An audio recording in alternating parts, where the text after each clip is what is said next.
우리 하나님의 사랑이 그동안 우리가 달려오는 가운데 넘친 줄 믿습니다.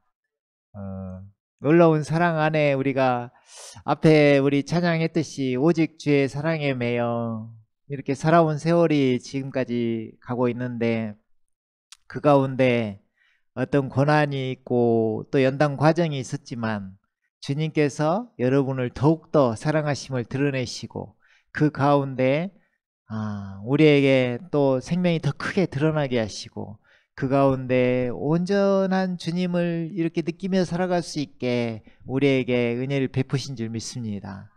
그래서 오늘 또 하나님의 사랑 안에 거하는 축복이라는 주제로 하나님의 말씀을 함께 나누어 볼 텐데요.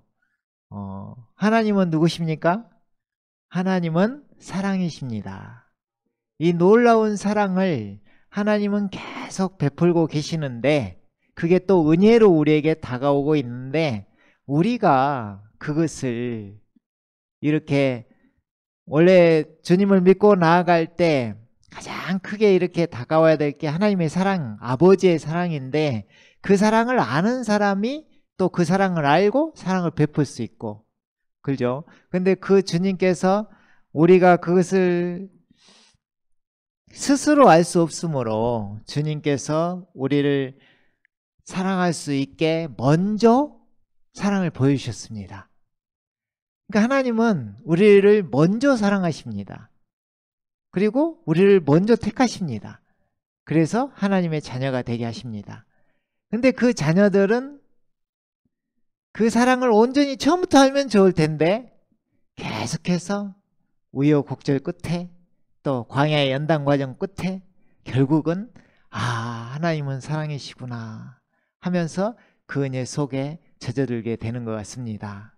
그래서 그 하나님은 계속 사랑을 부어주시는데, 우리 자신이 각자가 하나님의 사랑을 얼마나 알고 있느냐가 관건인 것 같습니다. 그래서 이 말씀이 있는 것이고, 그 말씀 가운데 자신에게 그 사랑이 부어질 때 자신도 사랑할 수 있게 되는 줄 믿습니다.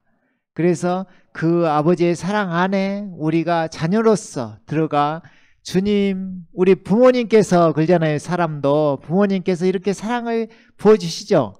그러면은 그 아버지의, 어머니의 한없는 사랑을 어릴 때는 순수하니 그 사랑 잘 받고 또 살아요. 그죠? 아버지가 사랑한 대로 자식도 그대로 사랑하고 이렇게.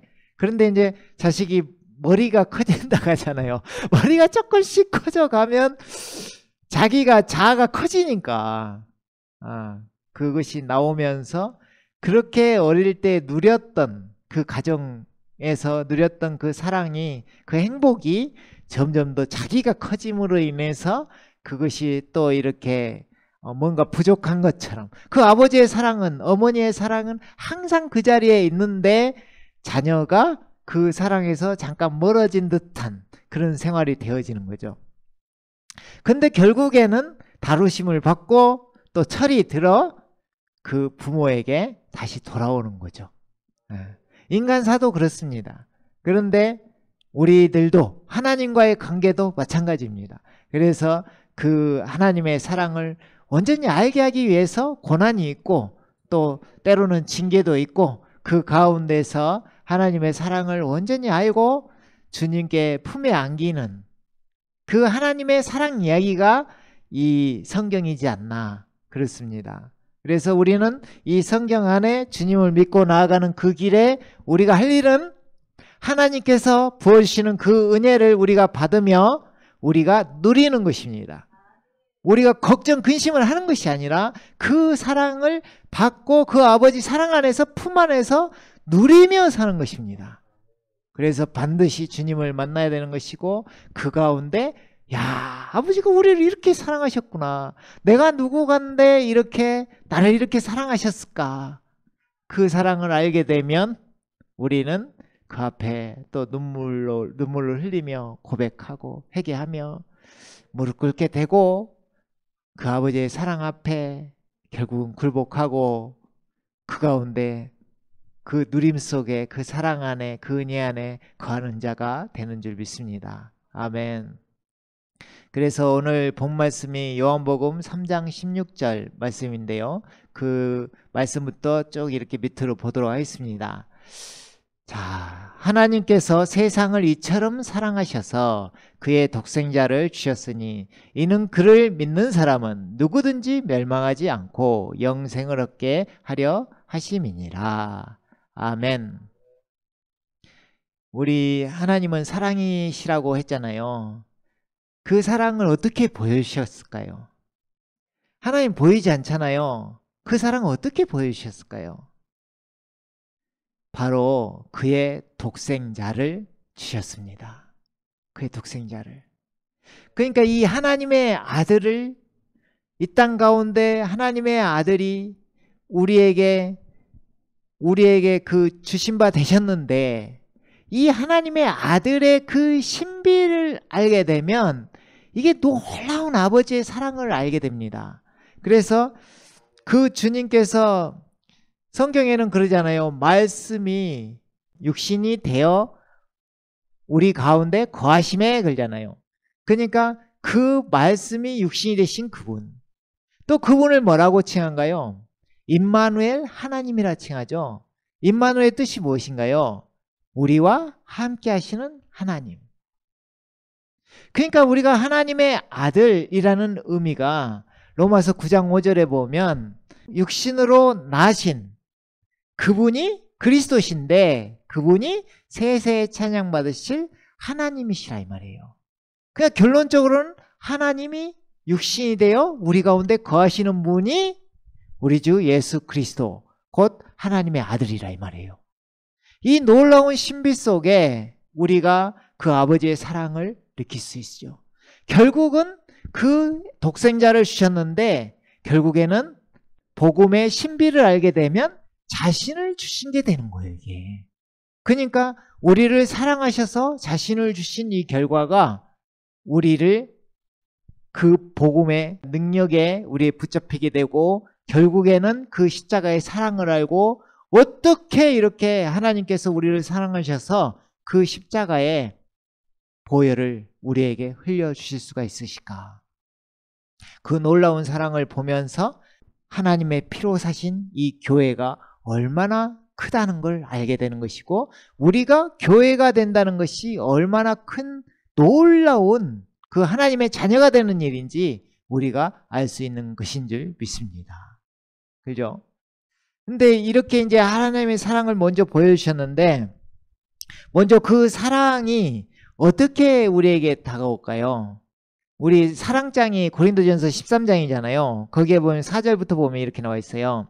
사랑은 오래 참고 친절하며 사랑은 시기하지 아니하고 사랑은 자랑하지 아니하며 교만하지 아니하고 무리하게 행하지 아니하며 자신의 유익을 추구하지 아니하고 급히 성내지 아니하며 악을 생각하지 아니하고 불의를 기뻐하지 아니하며 진리를 기뻐하고 모든 것을 참으며 모든 것을 믿고 모든 것을 바라며 모든 것을 견뎌내느니라. 아멘. 요즘 들어서 이 사랑이 더욱더 다가오는 지금 시간인 것 같은데요. 이 사랑을 먼저 보여주신 분이 그의 독생자 우리 주 예수 그리스도이신 줄 믿습니다. 그 예수님께서 우리를 사랑하셔서 이 사랑을 이렇게 보여주셨는데 우리에게 내가 너희를 사랑한 것 같이 너희도 서로 사랑하고 하라고 하시는 것입니다. 그래서 이 복음의 그 신비를 알고 우리가 그 사랑에 젖었을 때 그 사랑을 할 수 있는 사람들이 되는 줄 믿습니다. 그죠? 그러니까 하나님은 이렇게 우리에게 먼저 지금 사랑을 보여주셨어요. 그래서 자, 세상을 이처럼 하나님께서 사랑하셨는데 우리는 이제 어떻게 해야 되나? 사랑을 이렇게 보여주셨는데 근데 하나님은 단순하게 이렇게 하시는 것입니다. 이는 그를 믿는 사람은 누구든지 멸망하지 않고 영생을 얻게 하려 하심이니라. 아주 심플하게 만들어 놓으셨어요. 나는 너에게 많은 것을 원하는 게 아니라 단지 그를 믿으라. 예수님을 믿으라. 나를 믿으라. 이 말이시거든요. 그러니까 믿는 사람은 뭘 얻기 때문에요? 멸망을 안 한대요. 그리고 뭘 얻어요? 영생을 얻는데요. 근데 우리가 이제 이 영생에 또 실제가 되다 보니 무슨 일이 일어납니까? 이제 우리가 죽을 수밖에 없는 이 태어난 우리들이 이제 영원히 죽지 않는 생명을 얻게 되는 거잖아요. 그래서 이제 나는 죽을 자인데 이제 영원히 죽지 않아. 이것에 우리가 처음에는 시작하잖아요. 복음이 또 이거 영생 얻는 것이고. 근데 이 영생의 신비가 또 풀리잖아요. 영생이 영원한 생명이에요. 근데 이 생명이 누구십니까? 나는 길이요, 진리요, 생명. 나는 부활이요, 생명. 우리 주 예수 그리스도. 예수님이 생명이시잖아요. 그럼 영생을 얻는다는 것은 무엇을 얻는 것입니까? 예수님을 얻는 것이 되는 것입니다. 우리가 이 세상을 배설물로 여긴다 하잖아요. 근데 배설물을 여기고 무엇을 얻습니까? 그리스도를 얻게 됩니다. 결국에는 우리 예수님을 얻게 되는 거예요. 그러면 이 하나님의 선물이 우리가 그러잖아요. 죄의 삭은 사망이요. 하나님의 선물은 예수님 안에 있는 영생이라는 거예요. 영생. 선물을 이렇게 주셔. 영생을 주셔요. 근데 무엇을 주시게 되는 것입니까? 예수님을 주시게 되는 거예요. 그래서 예수님이 사랑이심으로 우리가 사랑을 할 수 있고, 예수님이 길이심으로 우리가 그 길을 갈 수 있고, 예수님이 생명이심으로 우리가 영생을 얻을 수가 있고, 예수님이 진리이심으로 우리가 진리 가운데서 자유를 얻게 되는 것입니다. 아멘. 그럼 우리가 할 일은 그를 믿는 사람은 그잖아요. 오직 예수님을 믿는 것입니다. 예수님을 믿으면 예수님은 그러시죠. 나를 믿는 자는 아버지를 믿는 것이요. 나를 보는 자는 아버지를 보는 것이다. 나를 통하지 않고는 아버지께 갈 자가 없느니라. 나는 길이요 진리요 생명이니. 그럼 우리가 할 일은 예수님만 믿으면 되는 것입니다. 예수님. 그럼 예수님이 뭐 하신다는 거예요? 다 인도하신다는 것입니다. 알게 하시고 깨닫게 하시고 보게 하시고 듣게 하시고 결국은 가게 하시고 결국은 만나게 하시고 결국은 아버지께로 인도한다 이 말입니다. 이 놀라운 신비 속에 우리가 있는 줄 믿습니다. 또 하나님은 누구십니까? 죽은 자를 살리시는 하나님이십니다. 우리는 죽은 자 가운데 처해 있습니다. 처해 있었죠. 그렇죠. 정확히 말하면 죽은 자였죠. 죽은 자였으나 이제 그 죽은 자를 살리시는 하나님께서 우리를 죽은 자 가운데서 살리셨습니다. 이 놀라운 신비 속에 중간에 제가 소생이란 단어를 써놨잖아요. 소생. 근데 아까도 말씀드렸잖아요. 이게 우리가 이 비유를 보면 어떻게 보면 집을 떠난 자녀들이므로 다시 돌이키는 게 회개인데 하나님께 다시 돌아오는 건데 여기에서 진짜 그 가운데 죽을 것 같이 힘든 그 상황. 이제 뒤에 제가 이제 쭉 보면은 이 하나님을 만나지 못하고 사는 생활 자체가 그 생활이에요, 사실은. 죽은 자가 사는 생활. 행복할 것 같지만 뭔가 다른 생활. 그 생활. 이제 뒤에 볼 것이기 때문에. 그런데 그 생활을 제가 그 생활에서 다시 살아나는 것을 소생이라고 표현을 해봤어요, 소생. 소생의 의미를 보면 이 죽은 것처럼 되는 거예요. 그 사람을 다시 살리는 거예요, 소생이. 우리가 그러잖아요. 이 바닥을 찾다가 다시 하나님을 만나면 이 죽은 자 가운데 살아나는 것처럼 확 이 기쁨이 넘쳐난다고. 죄가 많으면 은혜도 크다 했어요. 그죠?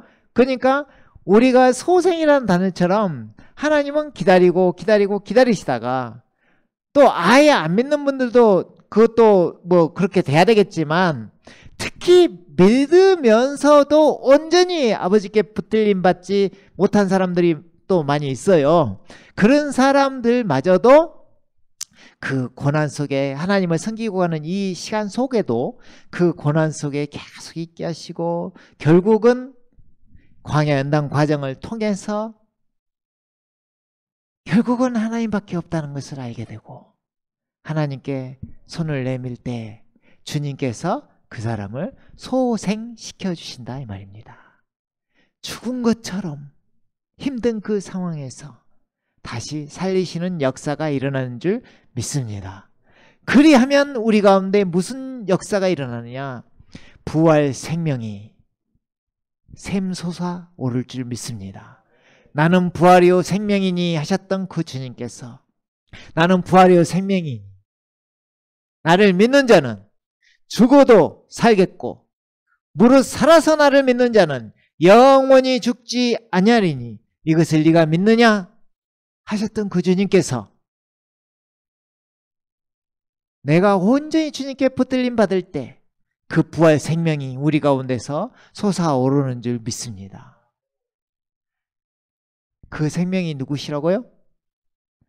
예수님. 결국은 예수님께 붙들린 바가 되는 거예요. 그게 우리 요한복음 15장에 보면 포도나무 비유 있잖아요. 그 포도나무에 결국은 그 가지가 붙어 있게 되는 거예요. 그 가지도 주님의 사랑을 온전히 모를 때 그 가지가 또 돌아다닌다고 혼자 막 돌아다녀요. 가지가. 그러면 어떻게 돼요? 메말라요. 말라. 계속 말라가. 사망에 점점 들어가. 그러면 하나님은 그때 찾아. 곧 죽을 것 같은 이 소생이라는 단어가 그거예요. 죽을 것 같은 가지는 뿌리가 없으므로 지금 곧 말라 죽게 생겼어요. 근데 그 가지가 하나님을 알고 포도나무이신 주님께 생명나무이신 주님께 탁 붙어요. 이게 붙들림 바 된다는 거예요. 그건 딱 붙으면 그때부터 생명이신 주님께서 생명을 공급해 주시고 우리 가운데 그 가지가 다시 살아나. 젖붙임 받는 게 그거잖아요. 포도나무에 우리가 가지로 살다가 탁 젖붙임 받으면 어떻게 돼요? 그 나무로 인해서 이 가지가 생명을 얻고 살아가요. 그래서 예수님께 붙어야만 우리가 그 생명이 넘쳐오르고 은혜가 넘쳐나고 와, 이 참 기쁨이 넘쳐나는 줄 믿습니다. 아멘.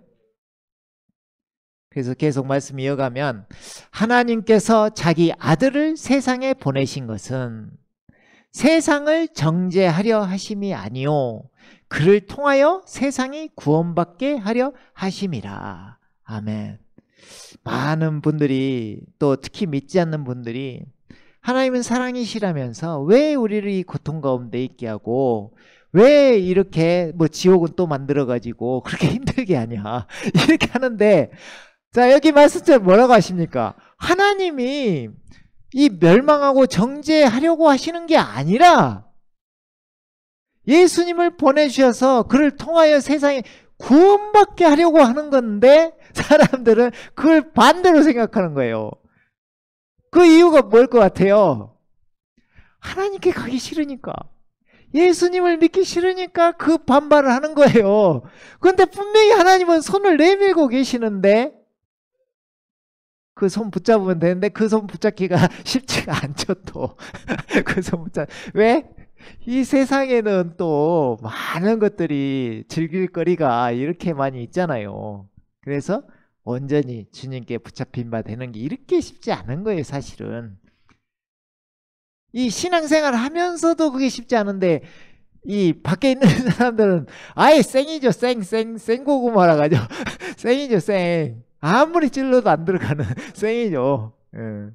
그죠? 근데 그 사람들을 다루셔서 환경 가운데, 문제 가운데 또 사람들을 붙이셔서 좋은 사람만 붙이는 게 아니라 또 힘들게 하는 사람들을 붙이셔서 사람을 만들고 부시고 깨지고 하면서 결국은 주님 앞에 손들게 만드시는 주님. 근데 그게 사랑이라 이 말입니다. 그게 사랑이라는 거예요. 그때는 왜 나만 이러냐고, 나만 힘들게 하냐고, 나만 이렇게 그 고난 속에 두시냐고 이렇게 외치는 우리들에게, 그러니까 내 품 안으로 오란 말이야. 내 품 안으로. 그러면 내 품 안에 왔을 때 어떻게 돼요? 왜 오라 했는지 이제 알게 되는 거예요. 왜 내 안에 거하라는지, 왜 예수님 안에 거하라는지. 결국은 보호해주고 지켜주시겠다는 것이거든요. 내가 너를 먹여주겠다는 것이거든요. 그 사랑의 메인 우리들이 이 자리에 앉아있는 줄 믿습니다. 아멘. 그래서 그 아들을 세상에 보내신 것은 그를 통하여 세상이 구원받게 하셨다. 여러분 스스로, 우리는 인간은 절대로 스스로 구원받을 수 없는 것입니다. 그래서 누구를 통해서 이 구원을 이루어가는 것도 마찬가지인 거예요.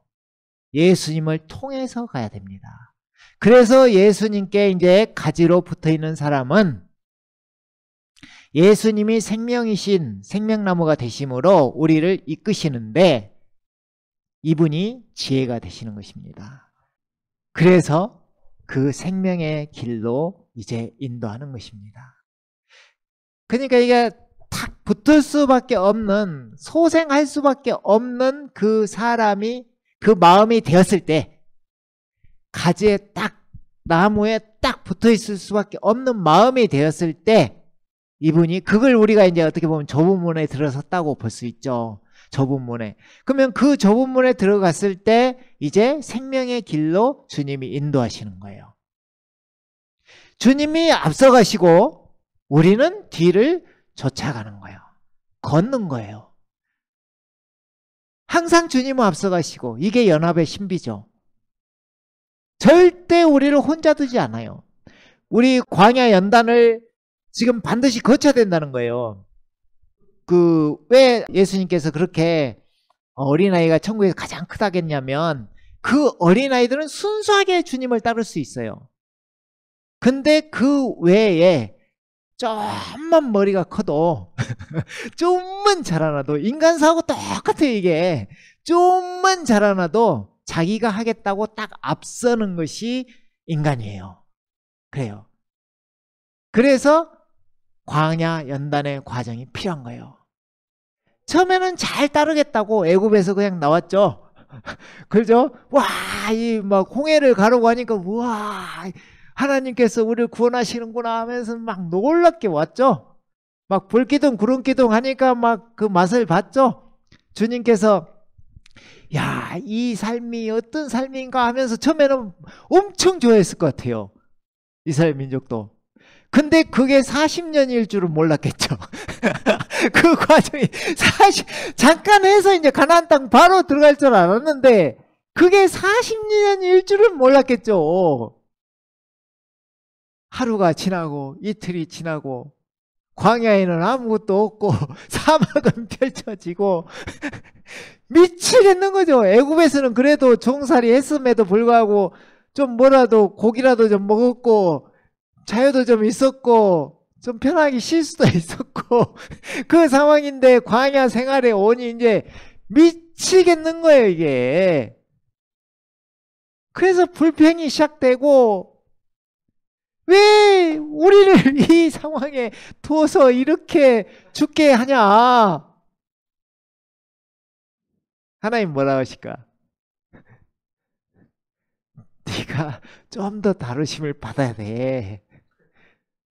야, 저기 진짜 젖과 꿀이 흐르는 저 가나안 땅에 들어가려면 좀 연단을 받아야 돼. 좀만 견뎌. 좀만 견뎌.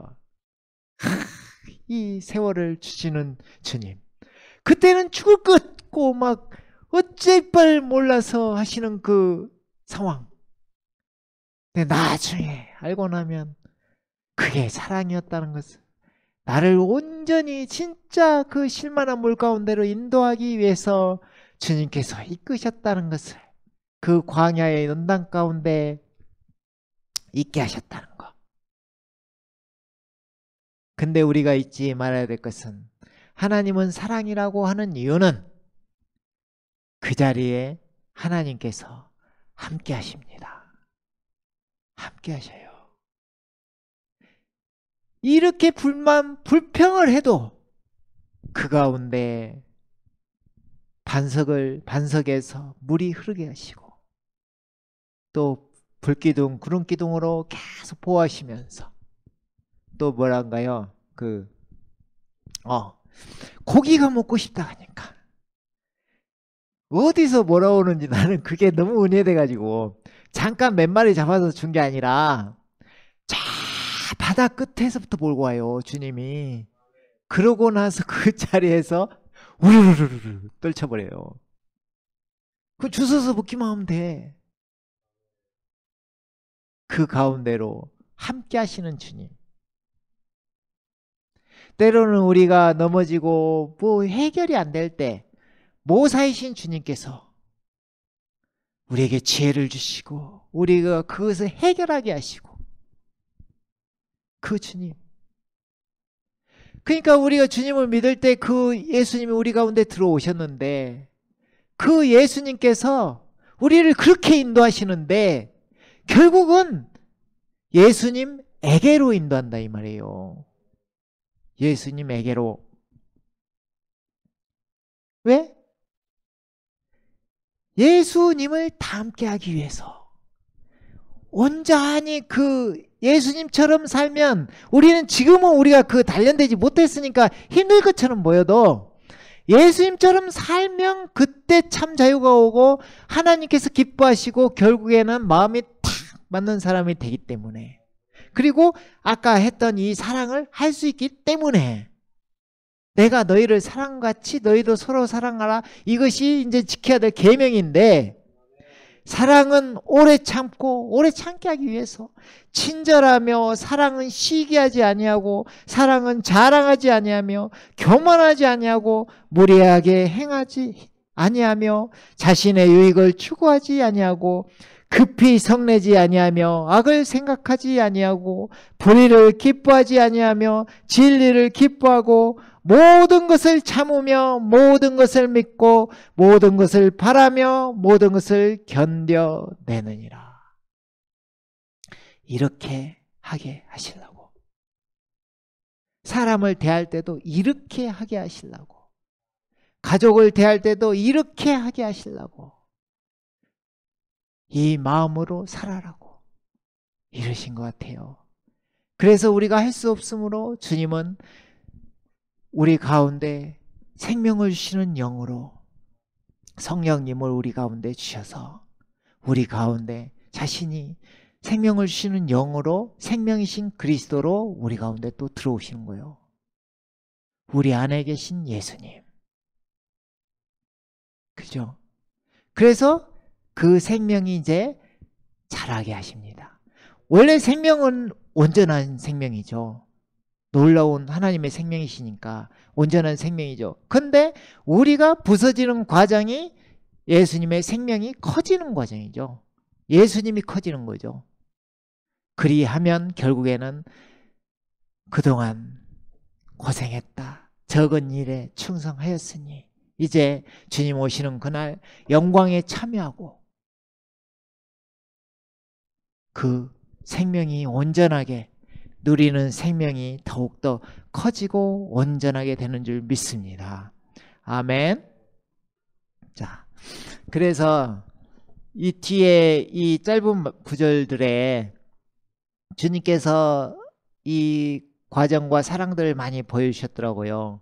그래서 18절을 보면, 아들을 믿는 사람은 정죄를 받지 아니하나 믿지 않는 사람은 이미 정죄를 받은 것이라. 이는 그 사람이 하나님의 독생자의 이름을 믿지 않았기 때문이라. 이것이 정죄라, 즉 빛이 세상에 왔으나 사람들이 빛보다는 오히려 어둠을 더 사랑하니 이는 그들의 행위가 악하기 때문이라. 아멘.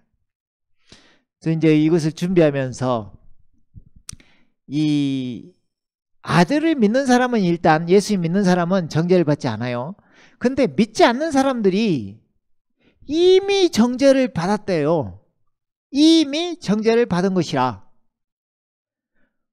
그러면 이게 이미 이 무슨 말이지? 그렇게 생각할 수 있는데 우리가 예수님 안에 거해보지 아니하면 이걸 잘 몰라요. 이게. 근데 예수님에 거하면 무슨 일이 일어나요? 참 기쁨이 있고 참 평강이 있고 참 자유가 있단 말이에요. 근데 이걸 모르고 세상에 있다면 어떤 일이 일어나요? 그 가운데 자기가 그 세상 가운데 있으면서 그 겉은 화려하고 막 어떤 꿈을 꾸고 뭔가를 이룰 것 같은 그 상황에 있잖아요. 근데 그 속은 마음은 공허하고 정욕은 끝이 없고 행복은 잠시뿐이라 이 말이에요. 그러니까 이미 정죄받은 것처럼 사는 거예요. 그게 행복이 아니라 그 가운데 자기가 죄의 삭선 사망으로 가는 줄도 모르고 그 가운데 정죄되어서 살아가고 있는 거예요. 참 자유를 못 누리고 그 가운데 그대로 사는 걸 그것을 이미 정죄를 받은 것이라. 그러니까 그 정죄를 그렇게 받고 있는 그 정죄는 또 무엇이냐? 즉 빛이 그걸 해결할 수 있는 빛이 왔으나 사람들이 빛보다는 오히려 어둠을 더 사랑하니 이는 그들의 행위가 악하기 때문이라. 요한복음에 시작할 때도 보면 이렇게 나와요. 그분 안에 요한복음 1장 4절에 보면 이래요. 그러니까 3절부터 보면 그러죠. 만물은 그에 의하여 지음바 되었으며 이미 지음받은 것 가운데 그가 없이 지어진 것은 아무것도 없더라. 이분이 지금 창조주 하나님이라 이 말이에요. 근데 그분 안에 생명이 있었으니 이 생명이 이제 우리에게 주시고 싶은 생명이에요. 생명 자체시죠. 그분이 생명이시니까. 생명이 있었으니 그 생명은 사람들의 빛이라. 이 생명의 빛이 우리 가운데 비치길 원하시고 그 빛으로 오셨는데 그 빛이 어두움 속에 비쳐도 어두움은 그것을 깨달지 못하더라. 깨달지 못하는 거예요. 이 말씀과 똑같은 거예요. 빛이 세상에 왔으나 사람들이 빛보다는 오히려 어둠을 더 사랑하니 이는 그들의 행위가 악하기 때문이라. 결국에는 우리가 궁극적인 건 그것이더라고요. 내가 누구의 종으로 사느냐. 이 말이 이 똑같은 말로 다시 표현하면 이거예요. 내가 무엇을 더 사랑하냐? 내가 무엇을 더 좋아하냐? 이것이 종의 문제라 이 말이에요. 로마서 6장 6절에 보면 이런 말이 있어요. 6장 16절 보면 이게 진리 중에 또 진리인 것 같아요. 너희가 자신을 종으로 들여 누구에게 순종하든지 너희가 순종하는 자의 종이 되어 죄의 종으로 사망에 이르든지 혹은 순종의 종으로 의에 이르는 줄을 알지 못하느냐. 우리의 삶이 지금 믿든지 안 믿든지 내 삶이 누구의 종됨으로 살고 있느냐. 다시 바꿔 말하면 뭐라겠어요? 누구를 더 사랑하느냐, 무엇을 더 사랑하느냐 이거예요. 그럼 내가 죄의 종으로 그대로 이것을 세상을 사랑하며 그대로 살고 있느냐, 아니면 예수님의 종으로, 의의 종으로 예수님을 사랑하며 살고 있느냐가 관건이에요. 이게 관건이 이게. 그죠? 근데 왜 그러면 죄의 종으로 살면 안 되느냐? 예수님은 이 죄의 종들을 구하러 오셨는데 구하러 오셨는데 그 자리에 그대로 있으면 이게 그 누림을 못 누리잖아요. 그래서 히브리서 2장 14절에 보면 이러잖아요. 자녀들이 피와 살에 참여하는 자인 것 같이 그 역시 같은 모양으로 동일한 것에 참여하신 것은 자신의 죽음을 통하여 죽음의 세력을 가진 자, 곧 마귀를 멸망시키시며. 자, 마귀를 멸망시키러 오셨는데 그 이유가 이 죄의 종으로 지금 사는 사람들이 어떻게 살고 있느냐 이 말이에요. 그분들이 이렇게 살고 있는 거예요. 또 죽음을 두려워함으로 평생을 노예로, 이 종으로 노예로 속박되어 있는 자들을 놓아주려 주시려 함이니라. 이게 그러니까 이 그 어둠 속에 있어 빛이 보이지 않는 사람들은 그것이 죄의 종으로, 사실은 마귀의 종으로 살고 있다는 것을 알지 못하면서 그 가운데 죽음을 향해 가고 있는 거예요. 이게 이 말씀처럼 이게 두려워하고 죽음을 두려워하고 이 속박되어 자기가 지금 결박되어 자유하지 못하다는 것을 깨달으면 좋을 텐데 그것을 즐겨버리고 그것을 좋아해버리고 사랑해버리면 다시 돌이키기가 쉽지 않다는 거예요, 이게. 그죠? 그래서 세상을 바로 봐야 돼요. 그리고 자신도 바로 봐야 돼요. 겉은 화려하고 꿈을 향해서 가는 것처럼, 하지만 성경은 뭐라고 해요? 그게 안개 같다고 하는 거예요. 안개 같다고. 순식간에 사라지는 거예요. 순식간에. 마음은 공허하게 되고 정욕은 끝이 없게 되고 행복은 잠시뿐이라는 걸 알게 되는 거예요. 예수님과 함께 해야만이, 생명나무이신 주님께 붙어 있어야만이 그 생명이 공급을 받고 우리 가운데 그냥 기쁨이 아니라 세상이 줄 수 없는 참 기쁨이 넘치고 참 평강이 넘치고 참 자유, 그 진리, 우리 진리신 주님을 알고 진리가 실제가 되면 진리가 너희를 자유케 하리니, 참으로 자유롭게 되는 그 놀라운 일이 일어난다 이 말입니다. 아멘. 그래서 계속해서 보면 악을 행하는 자는 누구나 빛을 미워하며 빛으로 오지 아니하나니 혹 자기의 행위가 책망받을까 함이라. 아멘. 이게 보면 제 예전의 모습이었던 것 같아요. 지금 와서 부끄러운데 예수님을 믿으면서 10년이 넘더라. 교회를 그렇게 다녔는데도 불구하고 10년이 넘더라. 이 내 행위가 악하기 때문에 이걸 그냥 그 자리에 못 이겨 나가는 수가 많고, 그 자리에서 진짜 주님 막 찾으려고 달려가서 막 앉아서 예배하는 것보다 마지못해 앉아서 회개하는 수준으로 살았던 것 같아요. 회개. 그나마 그 회개라고 했으니까 또 여기에 있겠죠. 그죠? 그래서 그래도 다니는 게 뭐 잘못됐냐? 그건 아니죠. 그게 있었기 때문에 또 그래도 결국에는 주님을 붙들 수 있었죠. 근데 내 행실이 악하기 때문에 주님께 가는 게 부끄러워요. 사실은 부끄러운데 피해요. 이게 인간인 거야. 부끄러움 가서 회개하고 그냥 자기 잘못 시인하고 이렇게 하면 좋은데 피해요. 그러니까 이게 어둠이 빛을 싫어하는 거하고 똑같은 거예요. 이게 그거예요. 근데 주님은 뭘 두셨어요? 회개를 두셨어요. 회개를. 그러니까 그 회개만 하고 주님은 다른 거 없어. 주님께 돌이켜 주님은 나만 믿어 이 말이잖아요. 너를 믿는 게 아니라 나를 믿어. 네가 하는 게 아니라 내가 하는 거야. 이거잖아요. 그러니까 주님께 돌이켜 주님 품에 안기기만 하면 되는 것을 우리는 내가 이제 내 행위가 악하니까 내가 이거 다 해결하고 많은 사람들이 지금 제가 복음을 전해보면 많은 사람이 그런 사람들이 많아요.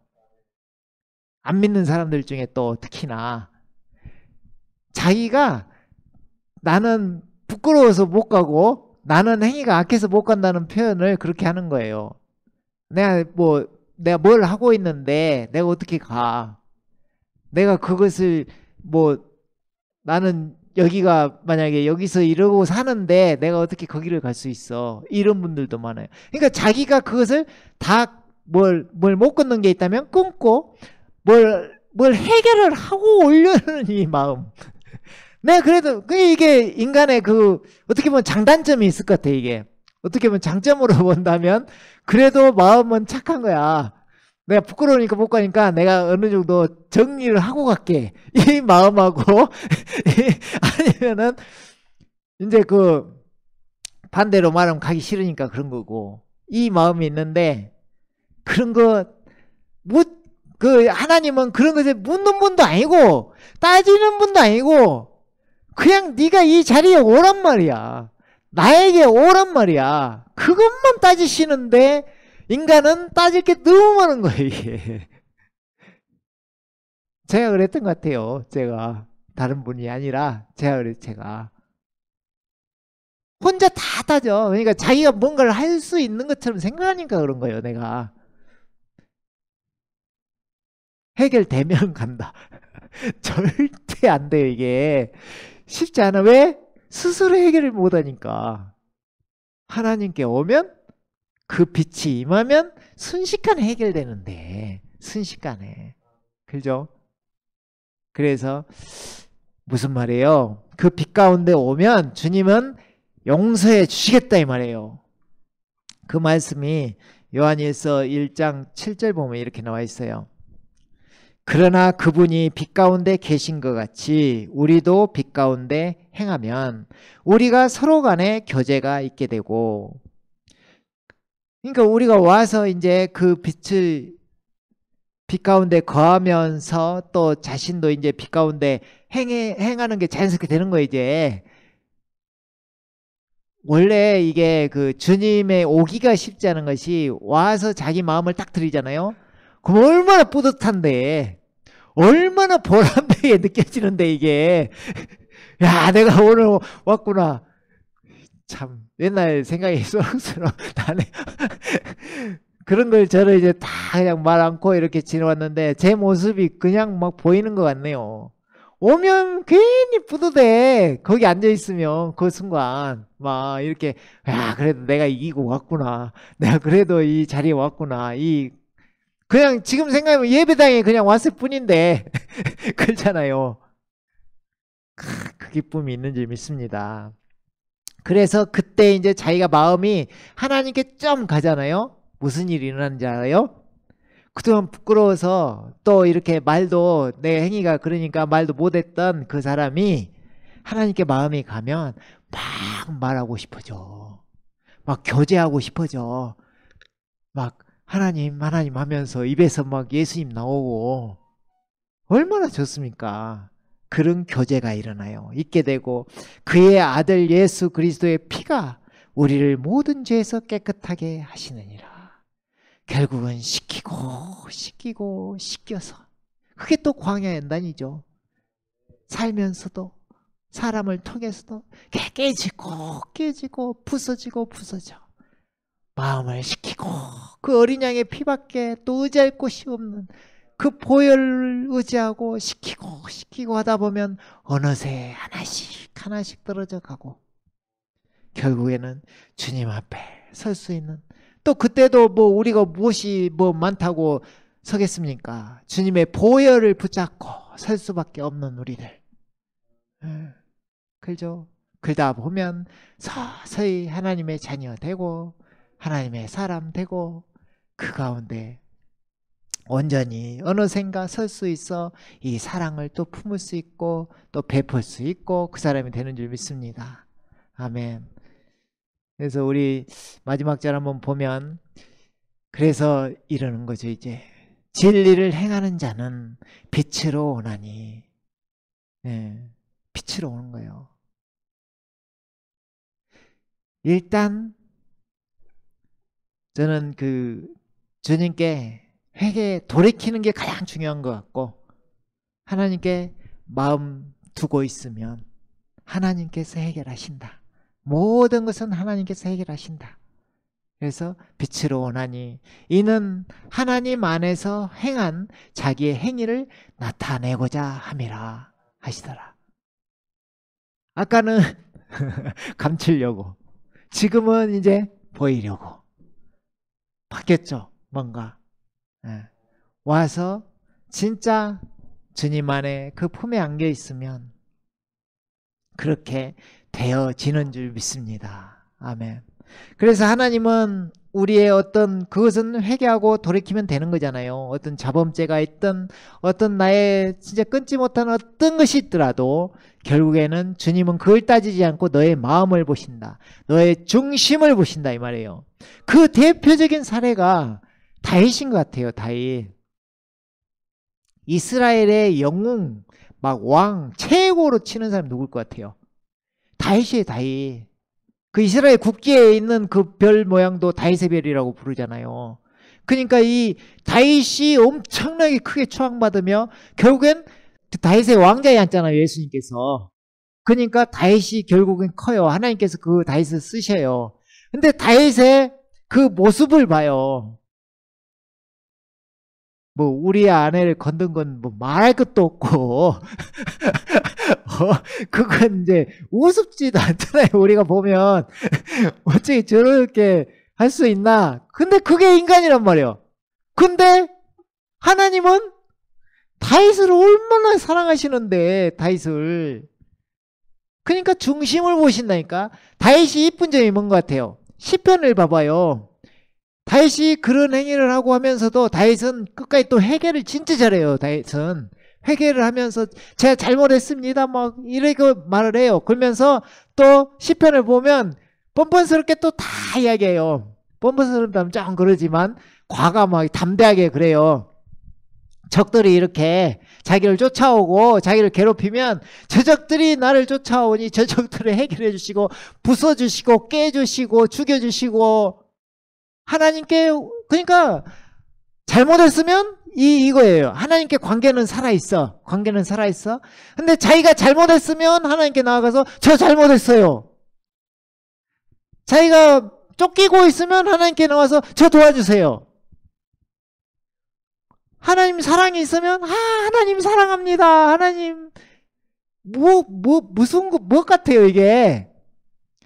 그냥 순수하게 하나님께 그냥 있다니까. 하나님께 잘못했으면 잘못한 대로, 잘하면 잘한 대로 하나님께 그냥 붙들려 있다니까. 이게 그 모습을 기뻐하시는 거예요. 그 모습을.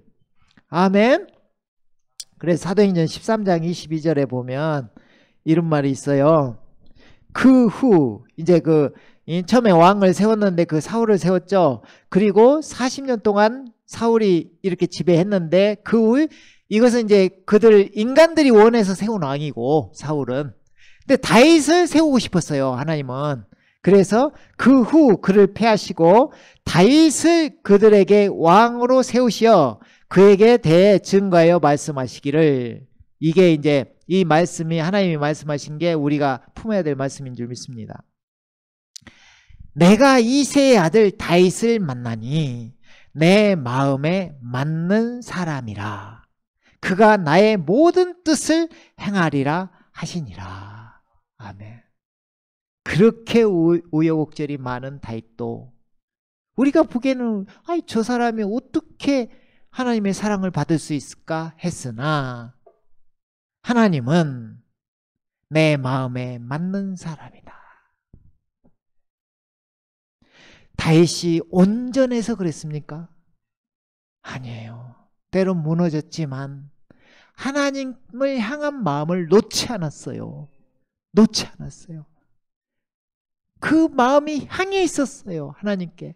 자기가 육신의 정욕으로 잠깐 죄를 지었을 망정 하나님께 부끄러워서 회개하고 돌이키고 주님을 다시 눈물로 회개하며 붙들었어요. 그 마음이 있어야 될 줄 믿습니다. 우리 가운데. 그래서 우리 독생자이신 우리 주님께서 그 다윗의 씨로 이 땅 가운데 오셨다 이 말입니다. 다윗이 복을 받아서 나의 모든 뜻을 행하리라 하셨는데 그 뒷구절 보면 이렇게 나와 있어요. 하나님께서 약속하신 대로 이 사람의 씨에서 구주를 이스라엘에 일으키셨으니 곧 예수라. 다윗이 큰 역할을 했죠.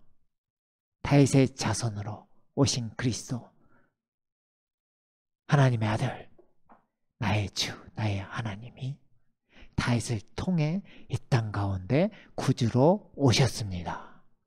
아멘. 자, 그 예수님, 그 다윗 같은 마음으로 우리 예수님 또 붙들고 우리 살아계신 하나님을 섬기는 우리들 되기를 원합니다. 아멘.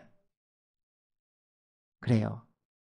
자, 여기까지 봐서 어떻습니까? 이제 마무리 했는데, 하나님은 어떤 분이십니까? 하나님은 사랑이십니다. 계속 사랑하고 계시고, 계속 은혜를 부어주시고, 계속 기다리시고, 계속 참으시고, 계속 사랑의 눈빛으로, 눈동자로 보고 계시고, 지키시고, 이끄시고, 모든 것을 우리와 함께 하십니다. 그분이 임마누엘, 우리와 함께 하시는 하나님, 우리 주 예수 그리스도, 그분이신 줄 믿습니다. 아멘. 오늘 말씀은 여기까지 하도록 하겠습니다. 함께 기도하겠습니다.